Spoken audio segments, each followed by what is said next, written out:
भी आय का व्यक्ति हो, किसी भी समाज का व्यक्ति हो, वो सब लोग चूड़ा दही का सेवन करते हैं। कुछ इलाकों में जो है वो अपना खिचड़ी खाते हैं। और अगर देश के विभिन्न इलाकों में देखिएगा, जैसे आप नॉर्थ ईस्ट में चले जाइए तो आज बिहू का त्यौहार वो मनाते हैं। साउथ में चले जाइएगा तो ओणम का त्यौहार मनाते हैं। उत्तर प्रदेश में चले जाएगा तो खिचड़ी के नाम से लोग जानते हैं। तो जितने भी किसान कि फसलें इसमें समझिए कि तैयार हो जाती थी पहले के ज़माने में, जैसे धान की फसल तैयार हो जाती थी, पहले गन्ना बहुत होता था तो गन्ने की फसल तैयार हो जाती थी। और लोग पशुपालक तो थे ही, तिल भी लोगों के घर में ही रहता था। तो एक बहुत ही शुभ दिन आज से माना जाता है। और हम लोग जब मिलते हैं, हम लोग सब सामाजिक और राजनीतिक कार्य करते हैं, तो एक पंथ दो काम भाई, एक ये भोज भी हो जाता है दही चूड़ा का।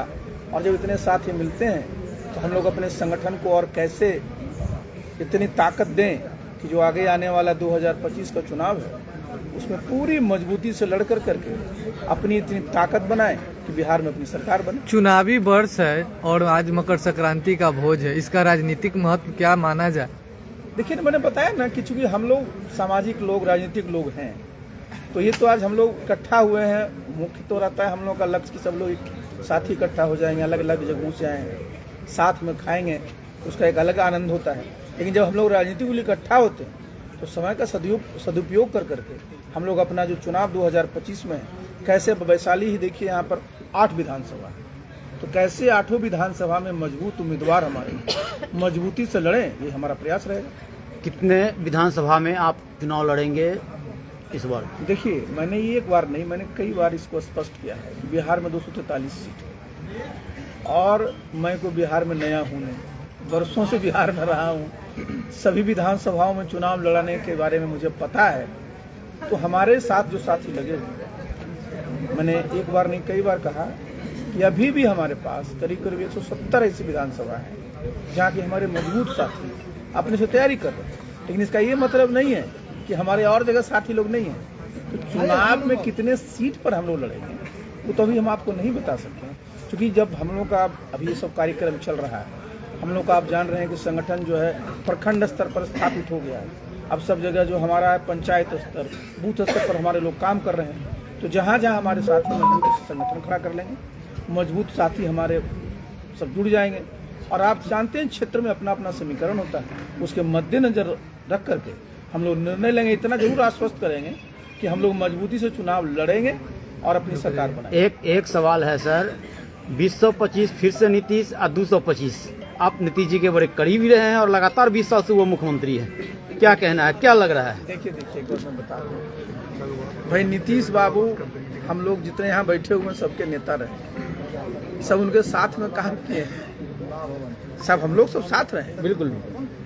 अगर नीतीश बाबू का पिछला ही भाषण निकाल के देख लीजिए तो क्या कहते थे कि अब हमारा अंतिम चुनाव, अगर आप निकाल के देख लीजिए तो भाई किसी भी पार्टी में वो उस पार्टी के राष्ट्रीय अध्यक्ष है तो उनके जो कार्यकर्ता हैं उनका मनोबल कब से बढ़ा रहेगा। जब लोगों को लगा कि नहीं नीतीश बाबू फिर से हमारे 2025 में नेतृत्व करेंगे, तभी ना लोगों में समझिए कुछ उत्साह रहेगा।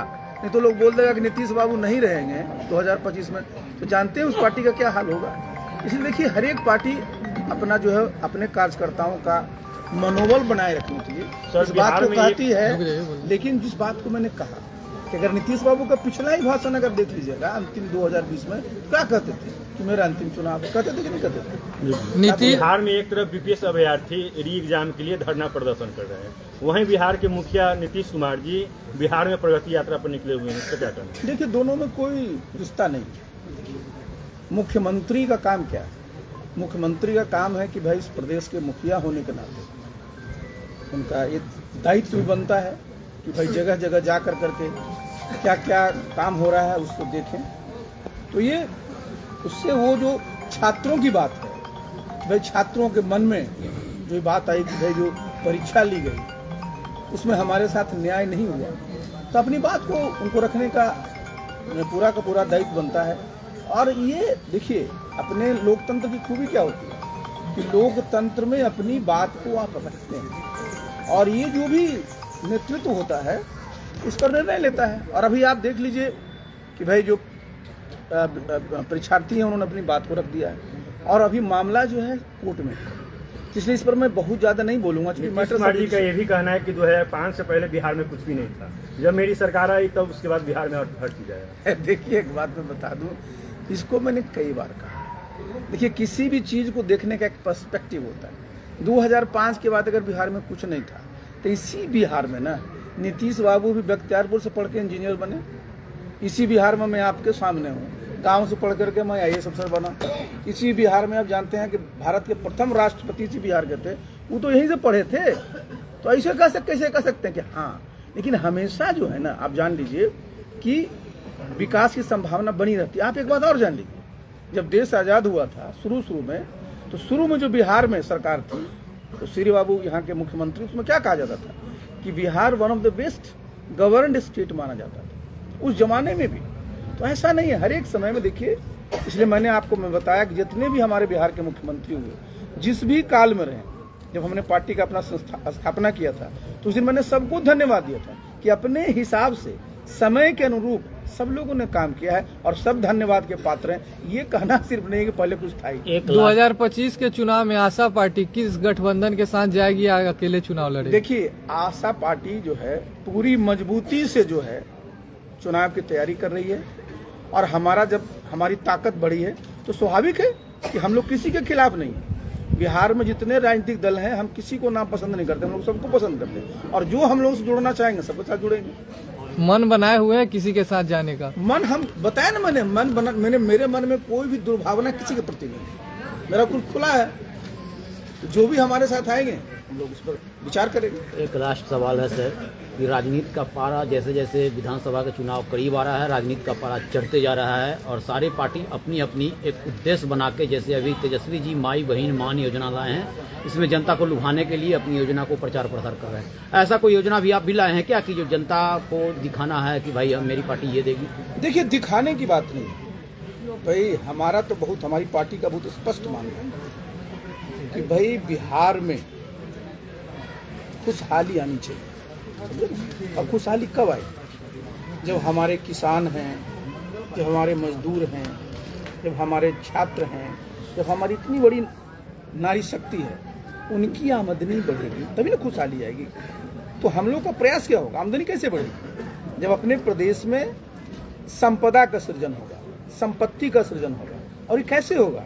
जब यहाँ रोजगार के संसाधन, जब रोजगार के संसाधन उत्पन्न हो जाएंगे तो इस प्रकार की आमदनी बढ़ेगी। लेकिन हम लोगों ने यह भी तय किया है कि चाहे महिलाएं हैं उनके लिए सीधे सीधे व्यवस्था किया जाएगा।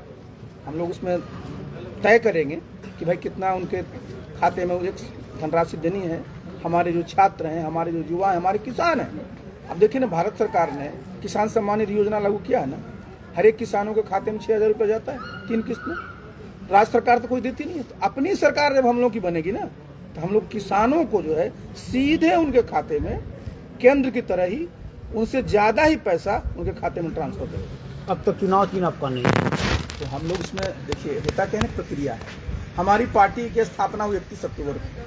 हम लोगों ने अपने कागजात चुनाव आयोग को समर्पित कर दिए, समर्पित कर दिए। अब चुनाव आयोग का दायित्व बनता है, उनको समय लगता है, समय पर हमको वो बताएंगे, फिर आपके सामने बता देंगे क्या हमारा चुनाव चिन्ह है।